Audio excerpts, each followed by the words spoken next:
Fire Service Data and Tech Talk. Hey everybody, it's Eddie Buchanan with the Fire Service Data and Tech Talk on fire engineering and all of the social media outlets. First thing right out of the gate, we're coming up on FDIC. When this thing airs, we're probably right at a little bit over a month away from the big show in Indianapolis. This year, I'm doing a workshop that you want to catch. It's going to be on Monday morning. It is operationalizing data in the fire service. And it's one of those workshops where it's kind of perfect if you're interested in data, but you're not exactly sure where to start. This is definitely the workshop for you. If you're a 20-year experienced data analyst, probably could take something else. But if you're a fire chief or an officer who's thinking, man, we need to do better with data. What are some tools we could use? How can we implement programs without costing us a bunch of money? This is a good workshop. So it's going to be Monday at 8 o'clock. Try to make that if you can. And otherwise, we'll be there throughout the week. We'll be broadcasting live from FDIC on Thursday. So make sure you catch that. This podcast will be live there. And we'll be hanging around the book booth for the rest of the week. So hope to see you. Hope you've got all your travel arrangements made. It's going to come up really fast. So looking forward to FDIC in April. And this episode, this is really an episode talking about embracing technology. So it's been a theme on the podcast, really, where we look at different things that different fire departments are doing around the country. And there's always an air of kind of a resistance to the culture of embracing technology and using technology to your advantage. And I understand, man, you're probably thinking like in the fire department I was in, I had like 10 different things I had to log into, so there's a little bit of some resistance there. But at the same time, it's important that we learn how to run our fire departments like a business, because that's what our elected officials expect and also the communities that we serve. So today I have a couple of great guests that we can kind of kick this around and talk about ways we could do better.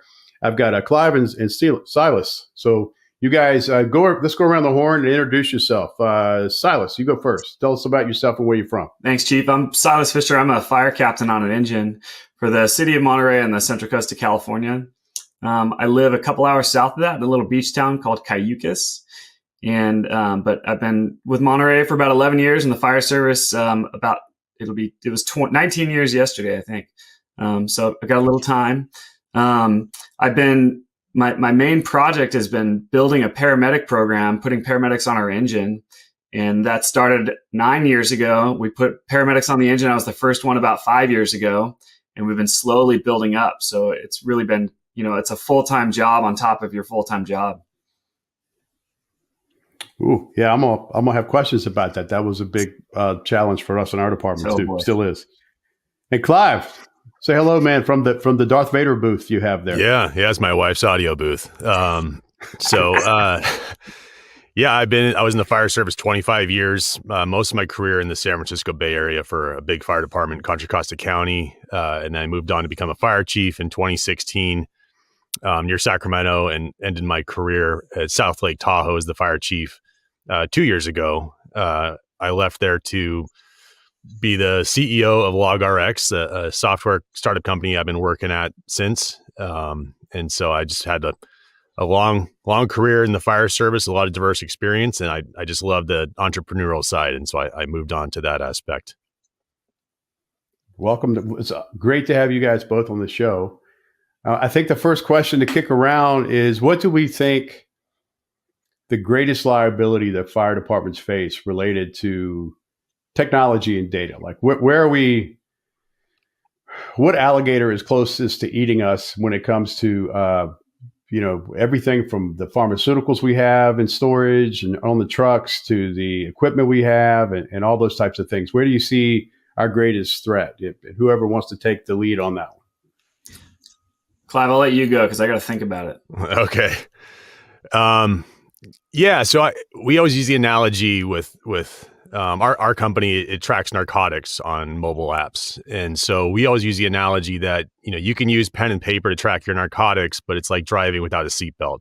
Once something goes wrong, it's too late to put it back on, and whatever the consequence is, you're going to have to deal with it. And so, to your point and question about data and analytics, which is great that you're covering that at FDIC. fire chiefs, they don't know what they don't know without data. That information is objective. And so it gives you a great basis for when you go to the city manager, city council, and you're trying to get new funding, trying to look for new equipment, ways to protect your staff. If you have data, it really tells you what's been going on in the past and is a great forecaster for what you can face in the future. And so the challenge is by not accepting data and technology is you become stagnant. And you look at any line of duty death report, and there's always items outlined of things that they should have been aware of and things that they probably had warnings about and they ignored. And so if you're just a status quo chief and you don't take advantage of data, then you're negligent in your job, in my mind. Yeah, I can dovetail into that. I think when it comes to report writing and being able to tell your story. So I had an old retired chief who was always saying, hey, data is how we're going to tell our story. And so if we don't have good data, if the end user, the guy who was on the call doesn't put in the numbers correctly, then you're not telling your story correctly to your citizens, to the council, and they're not going to give you the money for it. And part of, data is everywhere. It's not just the report writing, but it's how we're tracking things like Clive's program that we use, and a lot of other stuff. And so we end up with these gaps. If you're using paper for some things, digital for other things, and the numbers don't match up, you get in some kind of wonky areas. So it's really kind of bridging that hole into a full digital world is what we're kind of aiming for. Well, I was the admin chief before I retired, and HR was one of our responsibilities.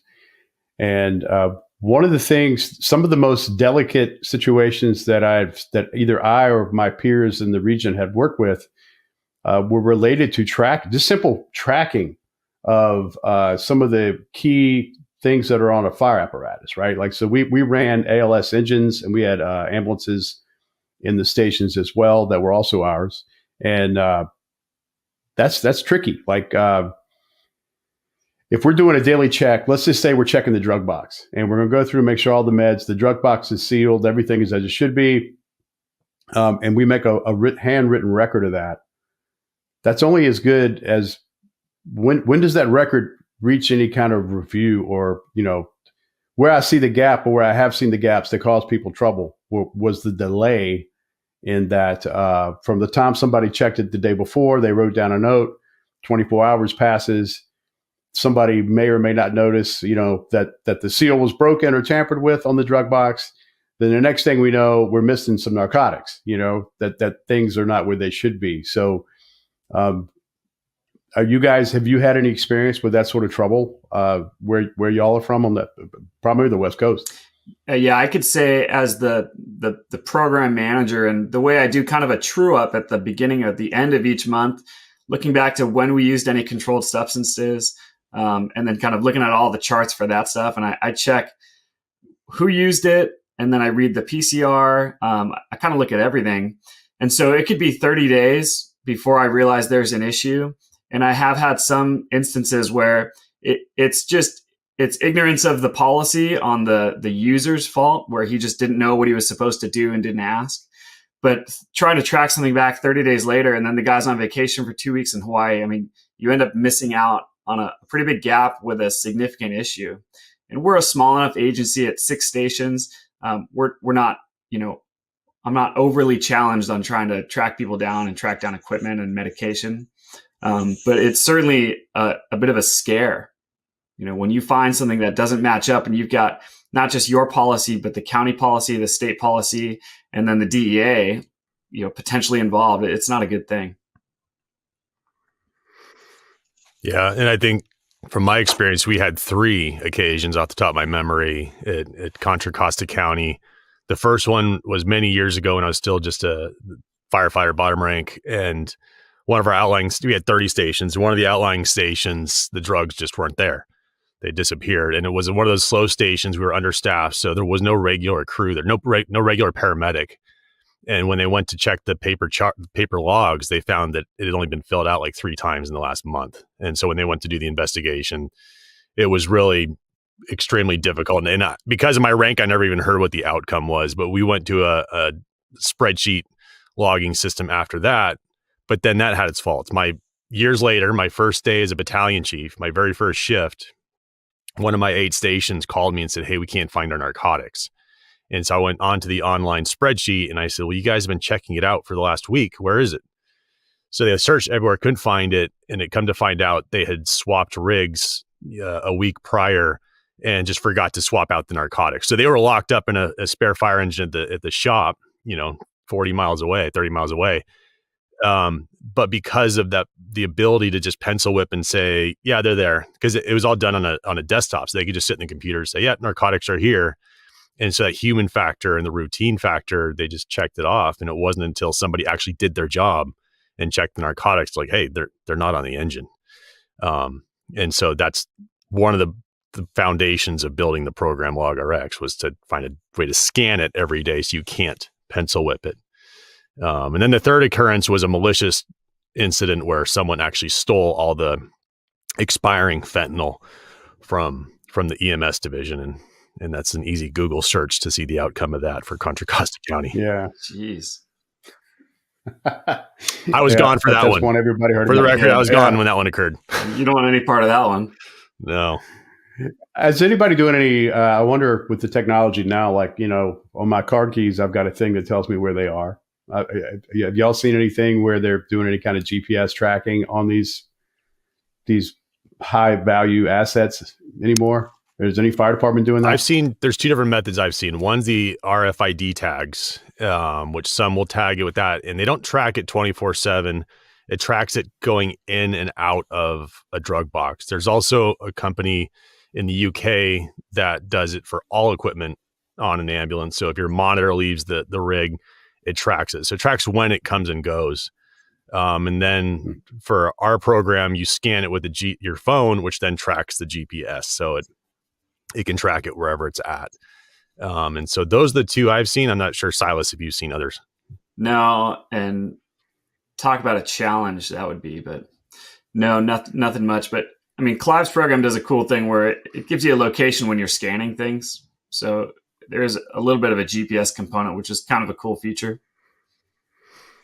Yeah, that is slick. That would address that you can't really pencil whip it at that point. You got to be standing there and looking at the box, and then the GPS would figure out where you are when you scan the box. Yeah, so that's a good start. It's funny though, and you know better than anybody that if a firefighter is going to figure out if there's an easier way, that guy is going to figure it out. And they do it all the time. Monthly, I figure out some new thing that they've discovered that they can shorten 30 seconds off their daily work schedule. It's pretty impressive. Even the little stuff, right? Like, so apparatus inventory. Yeah. We had a pretty painful experience in our fire department where we had a line of duty death where one of our engines was struck on the interstate during a tropical storm. So it was a bad day all around. But when the engine was pretty well obliterated by that tractor trailer, it killed the lieutenant. Brad Clark was killed that day, and significantly injured 2 people on the crew. The fourth person, one fourth person, managed to escape any serious injuries, but it really obliterated everything. And it wasn't until after the fact, that we started to appreciate. We had to account for everything that's on that rig from an insurance recovery perspective. So you get to, like, they need to know what's in every compartment, what was there, what was the value of it, what was the status of it.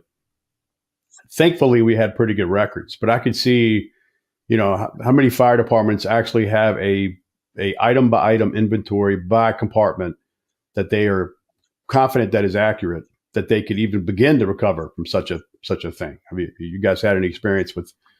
Who does do it? Just general. The state of California Office of Emergency Services, the green fire engines that most fire departments in the state have one that the state kind of puts on loan, right? They require item by item inventory checks. And so that's the only one I could think of. But otherwise, yeah, it's definitely hit or miss. Yeah, it's kind of department dependent. Right. And it's such a, it's you don't want to have to learn that lesson the hard way, I guess, but it's important to understand, particularly if we had some fair standardization of the rigs at that point. And we've had long debates about whether apparatus standardization makes sense or not. It depends on where you are, I guess, how diverse your city might be or your locality. But I can see that really being a challenge for fire departments to understand what they had on the rig, what was the value of it. That was something else we learned. We had not maintained necessarily accurate records on valuation of that equipment. So it's some of this stuff's expensive. You've got a set of spreaders and cutters in the back of the rig. That's no cheap piece of equipment back there.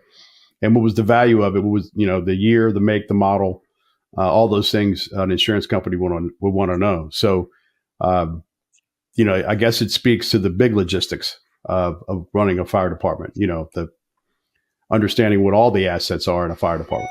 Yeah, I can say from working in a big department, there was huge value in having the standardization because there are 30 different fire engines. I think we had 8 different trucks. And we were always short staffed because we were under the threat of layoffs and closing stations. And so they just didn't hire for a year. So we were like 50, 60 firefighters short for a long time. So you could bounce all around the county. And the station I was at in San Pablo, North Richmond, we could get 2 structure fires a day was not unheard of. And so the second you come on duty, you could get a call for a structure. And I remember for a while we were testing smoothbore nozzles. We were the only engine in the county testing them. And I remember telling the engineer, I said, don't put that on. Or I said, when you go off duty, put back the fog nozzle, because if we get an overtimer, they show up to a fire and all of a sudden they got a smoothbore and they go in, it's going to change everything for them. And so having standardization is huge when you have a big department and just knowing what you have to work with when you get there. So that was really important. What do you think? There's a great, I don't know, I guess maybe because of the onset of NERIS and some of the more, looking at a new data standard in the fire service and a lot more attention to this topic. What do you think about the culture of the fire service, or the culture of firefighters related to data capture and technology itself? Have you seen what have you seen that works well? What strategies work well to get firefighters to be a little more open to leveraging technology and data? From the fire chief standpoint, it's something that they're going to not complain about, but tell me it helps their job. And so if it's one more step, one more password for them to remember, they're going to get frustrated. But if it's something simple, like on their phone, something that is easy to get into and it makes their job easier, then it's going to be much more readily adopted.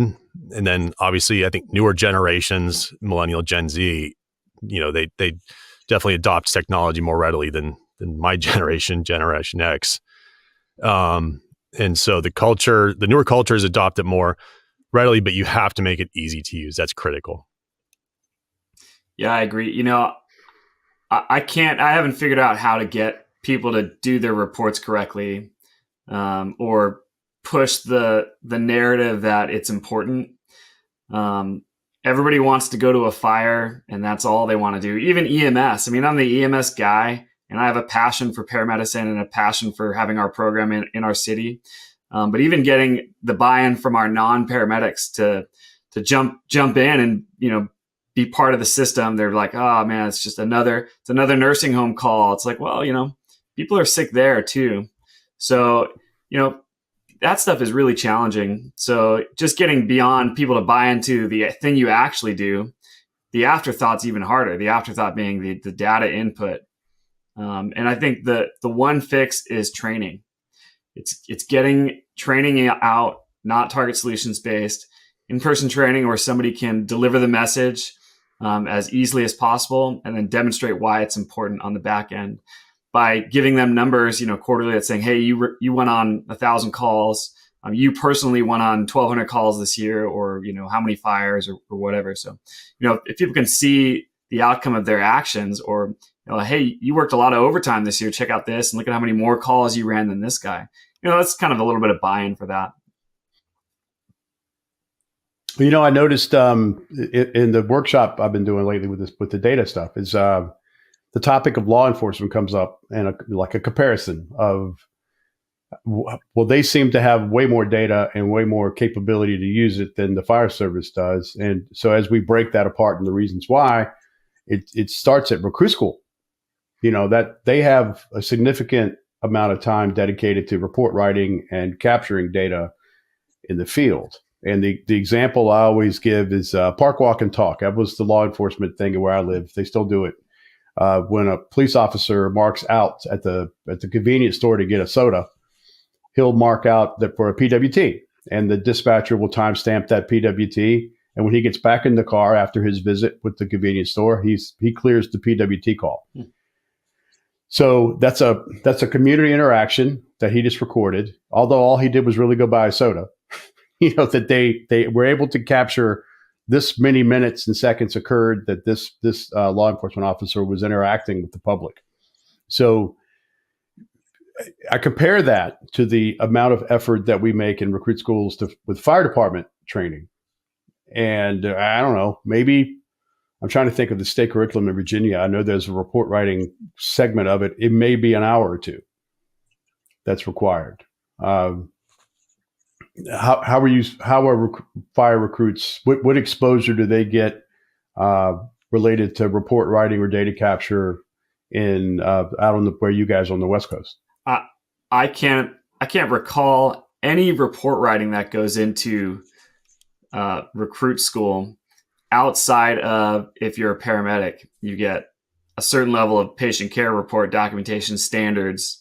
We'll spend a couple hours on that, but even then, and then when you do your your county, we call it a 10 call, your verification that you meet the county standards, right?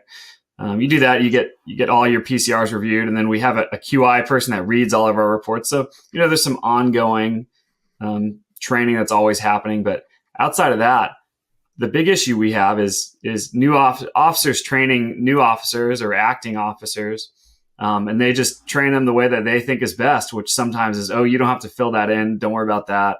One sentence is fine. Why use periods? Who knows what grammar is anyway? It's kind of all the same. Yeah, and I'd say my experience, same thing. Paramedics were scrutinized because you have to write a report every call. But if you were not a paramedic, you're an EMT, you didn't write a report until you promoted to engineer and acted up as captain. That would be the first time you actually did a report. And so what we did at Contra Costa County is in 2013, when I took over as training chief, we added part of the probationary requirement of a new captain was they had to take like a business writing class, and they would have to do their final report was a business letter to the fire chief. And the topic was about a line of duty death. And so we re-engaged that so that they had some sort of mentoring aside from, like what Silas said, what they think they're supposed to be doing. And I think to your point about law enforcement, they get a lot more scrutiny in the reports. So you talk to a paramedic who's had a call go to court, and they have to go give a deposition, and they get torn to pieces because of how bad their grammar is and how their credibility is just ripped apart because of how bad the report writing is.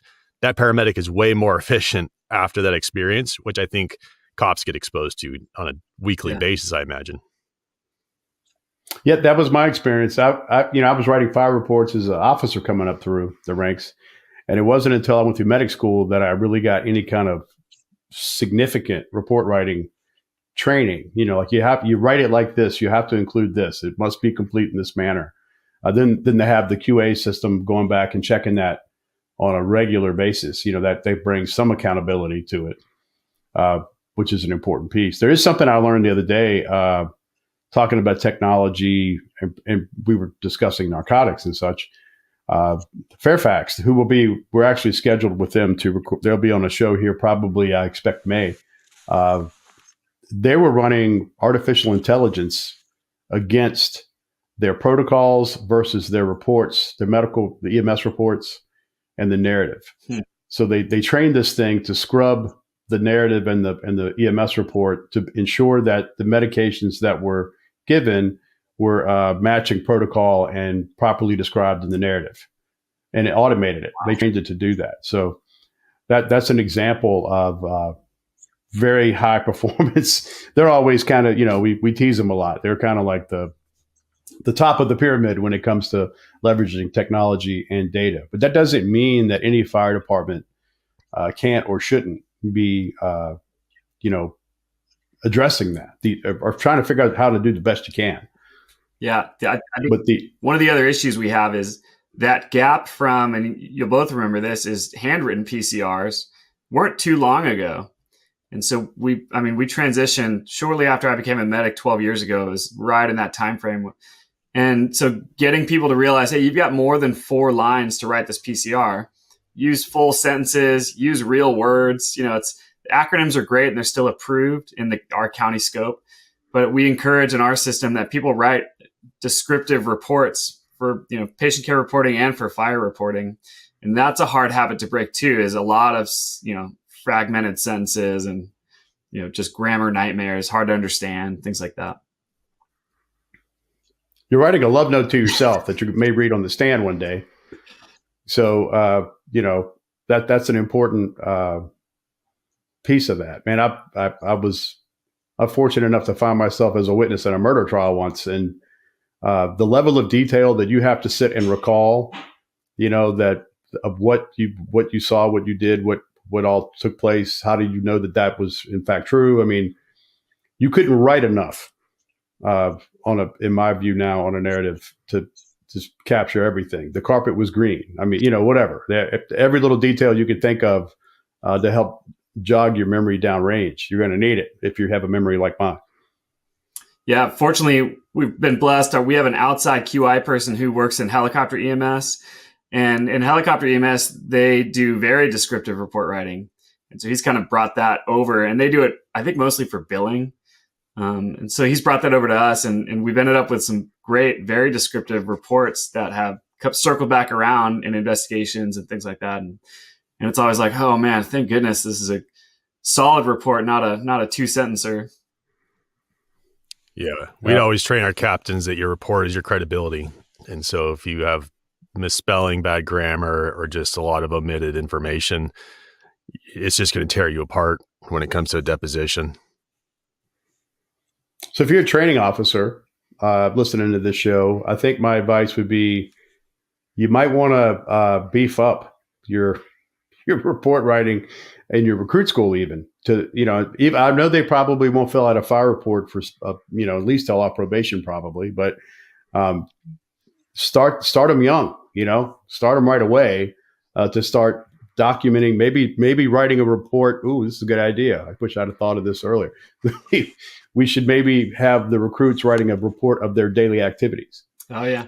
That they could just simply come up with a process, and you could just have a standard form you could have them complete to document their daily activities. And, what was PT? What did we do? How many reps did we get? What did we, all the little data points that could be possibly captured. That's a great idea. And then they're in the swing, right? It's part of the thing. Plus, who knows what you'll learn as the instructor.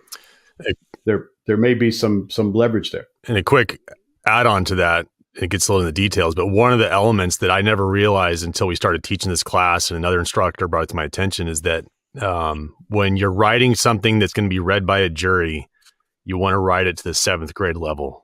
And that may have changed. That was 10 years ago, but there's some online programs where you can feed in, copy and paste your narrative, and they'll tell you what grade level you're writing to. And so we would train our staff to use that link and say, hey, plug your narrative into here if it's a significant incident. And you want to make sure it's written to like a 7th grade level, because that's what's going to make a jury understand it better. That's interesting. A little bit in the weeds, but that's a good point. Yeah. One of the things I'm writing a note here. I know that our recruits and probationary members, they're definitely responsible for email writing. That's our main form of communication. And that's a great place for people to be practicing their report writing skills or just documentation skills in general. We certainly have some members that they lack in their ability to email, appropriately in a semi-formal business manner. It's another one of those things. Yeah. Well, that's a good point. You got your new recruits coming in that are when I got in the fire department, email did not exist yet, right? So we had to, if I remember, we call them blue missiles. It was actually pretty funny. So if the fire chief wanted to send out a message to the department, they printed it on blue paper. That's why we called it a blue missile. And then the training staff got called from the academy over to the office to pick them up, and we would go hand deliver the blue missiles to every fire station. It'd take all day. Now, it was a nice day to ride around and see the troops and all that, but you spent all day, just to do what would be an email today. So times have changed. But I wonder, is some of the resistance to technology that we perceive, and we tend to put that on the generations and the firefighters coming through. But my hunch is maybe it's not them, because I believe they're probably more tech savvy than the old grays that are sitting around the office that find there's frustration with tech. Maybe it's not them. Maybe it's us, right? Like maybe we don't understand how to leverage technology in the way that they do.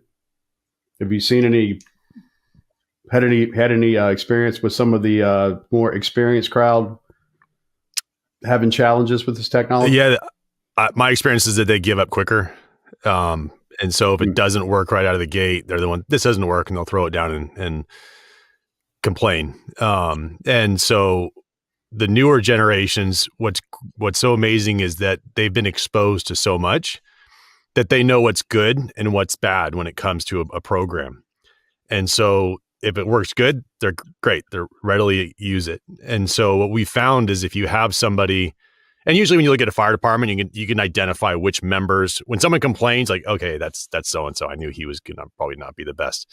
But if you have someone sharp and like, hey, this isn't working and here's why, I shouldn't say sharp. A newer generation is progressive. They probably have really good feedback. And so I think that the benefit isn't just the age factor, but it's the experience. And younger generations have had so much experience with good and bad programs that they're able to quickly identify, oh yeah, this is going to work for us. That's a good point. And I'll kind of use Clive's program as an example for us. When I was looking for something to track our narcotics digitally, we were specifically looking for something that was, quote, what do they call it? Firefighter proof. Something that they couldn't mess up, or that was going to be obvious how to do it. And I looked at several programs and kind of happened into LogRx through an email that went to one of my chiefs from one of Clive's coworkers, Sky, and said, hey, I'm working on this thing. And he passed it to me, and I did a sample, and it was totally firefighter proof. It was kind of just what we were looking for. And we got good buy-in because of that, because it was simple. My training program on it takes about 25 or 30 minutes to run them through a quick PowerPoint that shows all the possibilities of things you would need to do for it.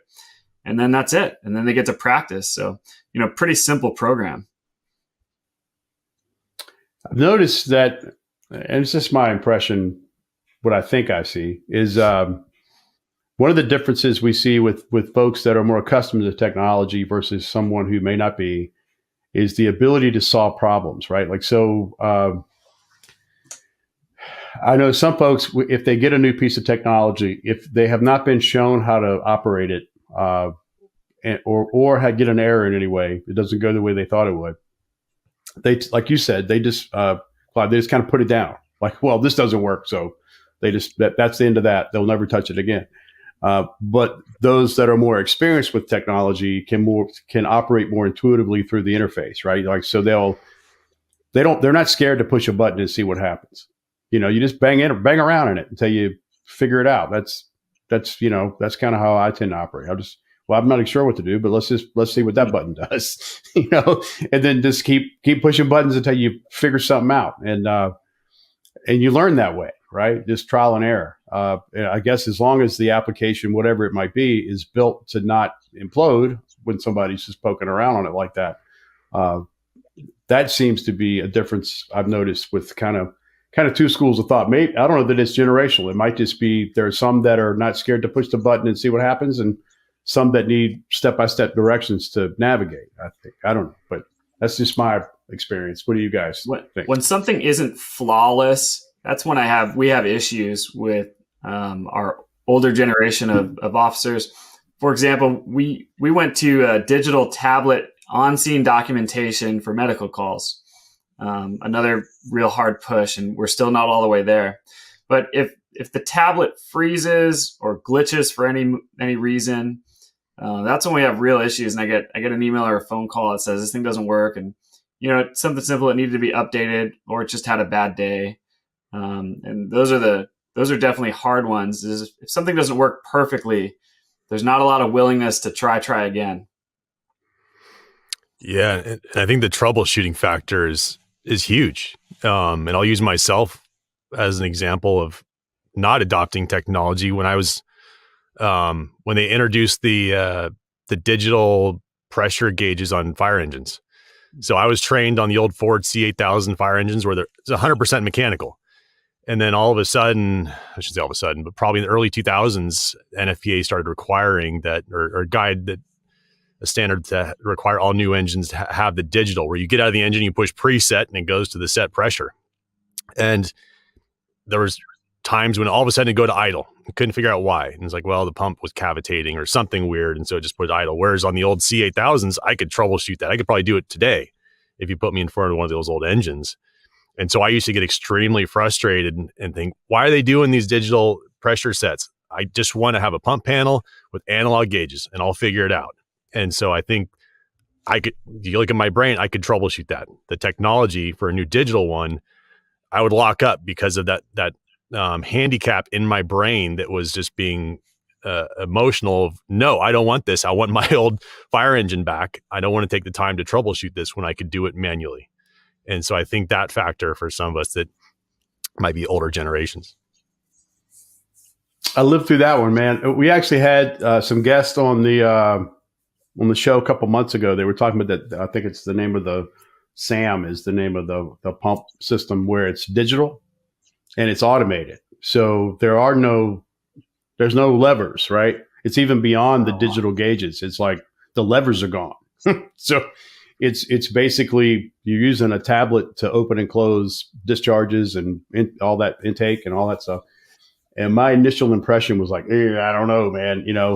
I still climb under the truck with a mallet and try to fix it. That's kind of, so I was really skeptical, but they made a good point. They used the analogy of an airplane, because we were in fact middle of the country someplace when this conversation was happening. And they said, how did you get here? I said, I flew. They said, when did you notice the most turbulence in the flight? I said, takeoff and landing, obviously. When were the humans involved in the flight of that aircraft? Takeoff and landing. I was like, well, yeah. And he goes, so you'll ride on an airplane that's flying on a computer program, basically autopilot. Don't you think we could squirt some water here with a little technology? And I'm like, yeah, you got a point. It's as long as there's redundancy and the ability to troubleshoot it in some way. If I have a problem, then yeah, why wouldn't I do that? Right. So, and what was interesting in that discussion was they were leveraging that technology to improve or redistribute staffing, I guess is maybe redistributing of the staffing on scene. So a good example would be if I have a pump operator that can operate a tablet, he's operating the fire attack and all that's going on, water supply is good. Is it possible for him from a mental bandwidth to take another tablet and set it next to it and operate the other engine?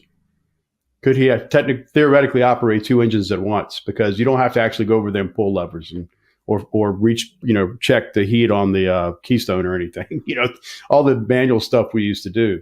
And they can build automation into the process. So, and there's almost a mental argument in my own head about I have apprehensions because I'm an old guy. And then I also am a little bit of a tech nerd, so I can appreciate how that might influence fire department operations, And the initial gut reaction to everybody I've talked to about it has been, oh, no, the same one I had.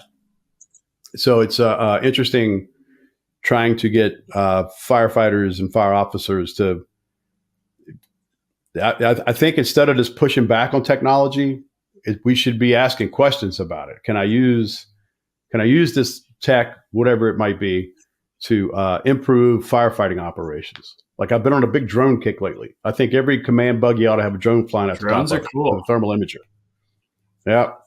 So because a thermal imaging, using a thermal imager on side A, B, and C of a structure is one thing. Looking at it from the roof is a completely another. That's a whole nother a view of what's going on inside the building. So I take that aerial view over a ground view every day, all day, because it's so telling. Yeah. I mean, you learn so much very quickly, and it's not that expensive.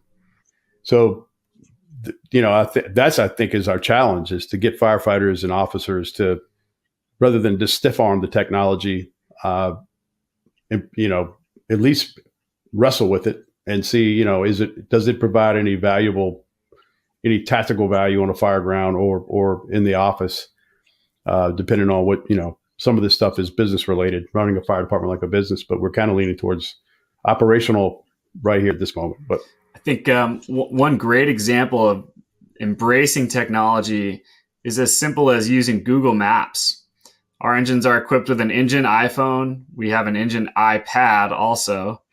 And when I started, it was not normal to use one of those devices. They wanted you to open up the map book and confirm your route of travel to the incident, whatever neighborhood. Hey, it's going to be the fourth house, but you have no picture of what the house looks like. You got nothing. But now I can quickly put in the address and I could say, oh, this is going to be a 3-story Victorian. This is, way different than a single, 600 square foot little dwelling. So it's going to change my thought process en route to the call, whether I'm first or third in. And so that's one of the big things, is we've gone away from this giant map book. And now we do use a map because it's got all of our hydrants on it. But even that is technology based now. We're trialing out some new apps that show all of our hydrant data. So, we're quickly transitioning away from anything paper and laminated. But that's across the board. Everybody's using Google Maps, and I think it's great. The Street View is handy, man. They would wake me up at 2 or 3 in the morning for a structure fire being dispatched, and I wasn't necessarily going to respond. The battalion chief's got it, but I would pull the Street View on that address and see what they were working with. Is this a 1,800 square foot rancher, or is this a 5,000 square foot McMansion? It's that may change my status of going back to sleep. Yeah, or rolling out. Getting on the move. So. Yeah, Street View is, and now, like we just had an episode recently with Frisco, Texas, where they have a system that is unlike anything I've ever seen. They call it Safer. You ought to check that out. It's pretty amazing. They just on a tablet can see just any and everything, even live feed cameras. Wow. So that's a very powerful system. Let's switch over to the business side of the house a little bit. I've noticed one thing interesting since I retired and I work for a technology company that we deal with a lot of big fire departments, and you can kind of see trends a little easier from the seat I'm in now, right? Like I'll see the joke I'll make sometime is, well, NACO or ICMA must have just had a class, because you'll see this push across the fire service where all of a sudden this theme comes out. I'm like, all right, somebody must have wrote an article or something. So, but I think that's important to understand that, your city managers and your mayors and elected officials, they go to conferences too, right? And they're hearing about the latest, greatest in data informed or data driven type of municipal governments. So they're bringing that back to their fire chiefs, and it's challenging to be able to articulate growth. Trends in response. We just got back from the CPSC Excellence Conference. I think you guys had a booth there. I saw down the hallway. I'm pretty sure I saw it. That there's a strong push to get fire departments to operate more like a business. And what are you guys seeing as far as trends, technology, the ability to articulate growth or needs, logistics needs? Anything, we've talked about narcotics, we've talked about equipment, forecasting, budget needs in a way that affects the planning process in local government. What are you seeing on the West Coast? It's kind of cool. I'm East Coast, y'all are West Coast. So we can kind of have like a Bruno Brennan unplugged kind of thing. Yeah, I think that on the West Coast, I'm not sure how it's back there, but funding measures and just how especially fire districts, with fire departments and fire districts in California are funded through property tax. And that's been declining the allocation, or I shouldn't say it's declining, it's not keeping up with the costs of running a fire department. And so on the West Coast, there's been a much bigger push to do more with less. And when you can't do that, can you share efficiencies with your neighbors? And so I think that there's been a really big push for consolidations, annexations, and then JPAs, combining efforts. And so realizing you can't do it on your own. When I went to South Lake Tahoe as a fire chief, they didn't have an automatic aid agreement with their neighbors, and there's only 3 firehouses. Like, how can we even manage a single house fire? And so immediately rebuilt those. In fact, in my job interview, I told them, don't hire me if you don't want to have automatic aid with your neighbors, because that's going to be my first thing. And so I think that aspect of improving efficiencies through collaboration has been a huge factor on the West Coast. Yeah, I know that one of our struggles internally, and I think it's big with a lot of departments, is their prevention bureau. It's maintaining a prevention staff, and then how you can efficiently handle all of your inspections. On the West Coast, not only are they doing commercial occupancy inspections, but we have to do our entire jurisdiction. We have to do for a wildland inspection for wildland threat. And so we physically have to drive around and look at every structure and look around it and see what's going on. And so, but being able to utilize for the Prevention Bureau to be efficient in their process so they can get more done. I know our fire chief really puts a lot of concern into, is prevention doing enough? Because ultimately that's one of our main goals, is let's prevent the fire before it can even happen. Community risk reduction. I mean, that's really what I feel like we're still trying to articulate exactly what that is, but we're working really hard as a fire service to be able to articulate it, and the value of it. I think also that's an important piece. I think you're right. The consolidation, I guess, the ability, or at least the ability to work together. Boundary drops is the term we use with the company I work for. Is it a boundary drop or not? Right. Like there's mutual aid, then there's auto aid, then there's this erase the boundaries, and the units go where they have to go within that region. To me, that seems like the way to. I can see where fire chiefs can think of these things as silos, and if you had a full boundary drop, that could be hard to maintain autonomy, I guess, and king of the hill kind of thing from just call it what it is the maintaining the power of that organization. But at the same time, when things go bad, when the economy tanks, or we get into something like a COVID, where the analytics company that I work for, we did a lot of simulations of reduction of service, which is like the slang term is browning out companies, right? Like, so we're going to brown out this engine, brown out that station, whatever, and how many hours a day and which ones in what sequence. And those are painful scenarios to run, because you're reducing service to a community. But the problem is, if you're not running your fire department like a business beforehand, you're kind of at a disadvantage, because you won't have the information and the data you need to be able to fight to maintain service. That's not something you're going to get. We used to tell people all the time, if you don't have a line of duty death, procedure and policies and teams and all the things in place, if you think you're going to do that when one occurs, you're going to be, it's going to be painful. You're not. You can't. You'll fail. I mean, you can't do something that complex that fast. You've got to have that stuff in place ahead of time to do it with any grace. And the same goes here with running your fire department like a business, I think. So, it's we've just starting to see a couple of analyses that have been, they've been a couple of requests to look at which station again should be. How do we reduce service in what areas and when? Just starting to get those requests again, which makes me a little nauseated. When that stuff starts to come. So I was in Canada. I went up there years ago teaching a class, and they were. I asked at the beginning of that class. I would always ask, "What challenges are the Chiefs? What are y'all facing? What's the big challenge these days?" And the whole room erupted with amalgamation. And I was like, "What, man? What do you get a shot for that or what? I don't know what that is. I never heard of that." And turns out they explained it as that's when the local government or the government's force merge fire departments. Huh. So they just you don't get a say in it. They just tell you, hey, on this day, these 3 fire departments are now 1 fire department. Y'all figure it out. And they were apparently having a lot of that. But and that that's in Canada. That's what they were doing back then. I don't know if they're still doing it now or not. But I took that back to the States to go. It's not something they always do, but it could happen. Failure to run your fire department with sound business practices and sound data.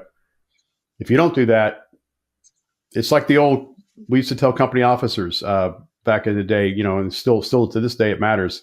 If you don't fix the problem in your firehouse, then somebody's going to come fix it for you eventually.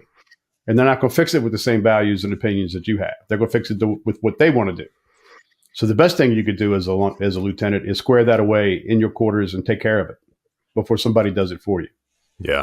And the same thing goes at the fire department level. If you don't run your business and cooperate with your partners, you might get away with it for a while, but sooner or later something's going to happen, and somebody's going to come fix it for you. Soapbox. So sorry. No, that was in my expectations as a fire chief. I said, you come to me anytime you want with a problem, but if you don't come with the valid solution, I'm going to come up with a solution that you may or may not like, but you can't complain. So come to me with a solution if you also have a problem. But to your point about the brownouts and coverage and efficiencies, going back to running your fire department like a business, something that we fail in a lot is marketing. And so we market ourselves to our customers, which is the public, to emphasize the value we bring to them. Just like if you had a product you're trying to sell, you want to tell them how it's going to solve whatever pain point they've got. And if that pain point is becoming obsolete, like how often do you see actually house fires compared to what we used to have? So you try to offer other services, fire prevention to help reduce their homeowners insurance or whatever it is. You need to run your fire department like a business to always be relevant so that when they do come to brown out a station, you have an argument or you have data to say, here's why you should keep it open. And so that's another big area of running your fire department like a business. Our smart clients that do have the data and they do have the ability to run these scenarios could fend that off because they would show what the response would be under those conditions. This would be the extension in response times, how much more time we're talking here. And they could even take that further to show who that extended response time is going to happen to. So we can weave in the socioeconomic data to get those layers in there so that we can see that, we already have an underserved segment of the community. And now you want us to extend the response times in there? Maybe you want to go look someplace else. And they often would. That was always, particularly when you can isolate it to an elected official, zoom in on their election district. Now you're playing hardball, So it's that's an important piece of that. So if you're not, like I said, heads up and running your fire department with that kind of business intelligence, you're certainly asked. May not get you today, but it's going to come get you sooner or later. Yeah, and that political aspect is huge too, because back in, I think it's 2012, when I was tasked with finding 6 firehouses to close because we're just so short on funds following the crash. And so I determined the 6 stations, took it to the assistant chief and the fire chief. They basically said, those are our highest paying cities. And so we were going to brown out the stations where the city was paying far more than their share, and they were keeping open the busy firehouses in the very low socioeconomic areas because that's where the fires were at. And so it's not just the data, but then it's taking the political factor, which is a whole another nightmare. One of the small things, I'm all about product branding. So it's what's our brand? And one of the small examples I have is when we created our paramedic program, I wanted to make sure that we had a paramedic patch that went on all the paramedic sleeves in their uniform shirt. And it's all about selling our product. Hey, we are now paramedics, and most people don't know what it is, but we're a big tourist community. And of course, a lot of firefighters are on vacation in our town. And so for them to see, oh, hey, they've got paramedic on the side of their engine, they've got paramedic on their sleeve.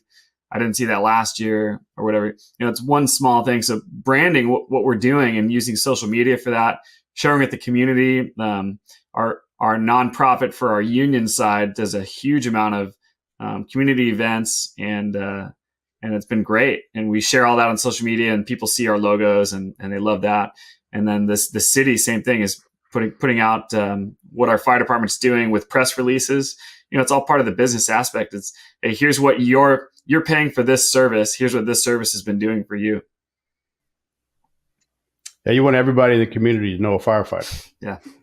Personalize that thing. Yeah. So when there's a vote or a consideration that's going to, be harmful, they go, well, that's not happening in the fire department. That's happened to Bobby down at the firehouse. I know, that's a much more powerful thing. And social media makes it free. And so if you're trying to market your agency, you're trying to personalize it, everyone has social media nowadays. And so that's free. Just assign someone in your department for that shift to be the social media person. Have a good policy so they know what to post and what not to post. But that's a great way to just really get out and be a good, positive influence on your community. Yep. Running like a business. Yeah. Any last thoughts? We're about getting close to the hour. We'll get ready to wrap things up. Any Clive, any last things you want to hit us with? Just say thank you for having us. It's been fun. And just the piece of advice I give for running it like a business is if you're stagnant, you're failing, just always push to improve, do something to improve your service to the customer, keep the firefighters happy, but always strive to improve. Yeah, absolutely. I can agree. Being on the floor still on the engine, it takes everybody from the least senior firefighter up to the senior captain and battalion chiefs, that when you see something that can be improved and of a way to improve it, that you bring it forward and we improve it together. And a lot of that has to do with embracing technology and, hydraulic extrication tools and narcotics tracking digitally and all those great things. So it's a process for sure. It's certainly going to be a fun time to be in the fire service, right? The next 5 or 10 years will be unlike anything we've seen historically to date. I think. Yeah. Should be a lot of fun. Well, thanks for being on the show, guys. Folks, that's a wrap for the Fire Service Data and Tech Talk this month. Again, this is airing in March, so you know what next month is. We'll be at FDIC starting on April 15th through the 20th in Indianapolis, so be sure to come out and see us at the show there. And the Fire Service Data Tech Talk, you can find that on fireengineering.com. You can find it on all their social media outlets. And you can also find us on Twitter, where, the handle is Data Tech Talk on Twitter, and also Eddie Buchanan on LinkedIn. So thanks again for listening this month, and we'll see you at FDIC next month. Take care. Fire Service Data and Tech Talk.